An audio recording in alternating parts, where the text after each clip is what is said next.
আমাৰ মনোজ গোস্বামী ডাঙৰীয়াৰ দুখন কিতাপ কিনিলোঁ আৰু এখন মই নিজে বিচাৰি মহাভাৰতৰ ৰামায়ণ ল'লোঁ। মই মহাভাৰত পঢ়ি খুব ভাল পাওঁ। মহাৰথী কৰ্ণ বহুত পঢ়িছোঁ, গতিকে মই এখন মহাভাৰতৰ ওপৰত কিতাপ ল'লোঁ। এনেকৈ মই আজিকালি কম পঢ়োঁ, এইটো অস্বীকাৰ কৰা নাযায় ব্যস্ততাৰ কাৰণে। আৰু এতিয়াতো হৈছে ডিজিটেলৰ যুগ, আমি কি কৰোঁ পঢ়া শুনা কিন্তু কৰোঁ। হয়তো মানুহে হাঁহিব বিজু হাজৰিকাই পঢ়া শুনা কৰা বুলি ক'লে, কিন্তু পঢ়া শুনা নকৰিলে মন্ত্ৰিত্ব চলাব নোৱাৰি, ভাষণ দিব নোৱাৰি।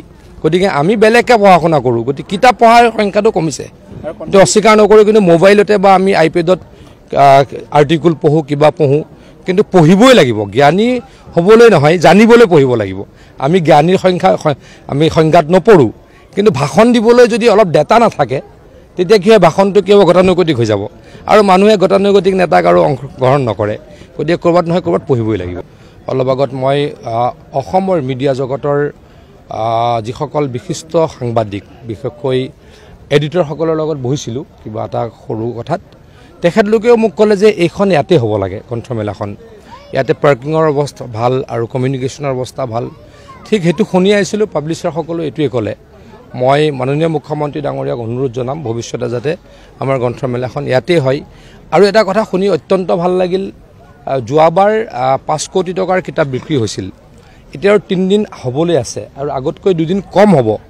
তথাপিতো ইয়াতে 7 কোটি 7.5 কোটি টকাৰ কিতাপ বিক্ৰী হ'ব বুলি আমাৰ পাব্লিচাৰসকলে আশা প্ৰকাশ কৰিছে। গতিকে আমাৰ কিতাপ পঢ়াৰ সংখ্যা বাঢ়িছে, পঢ়ুৱৈৰ সংখ্যা বাঢ়িছে, খুব ভাল লক্ষণ।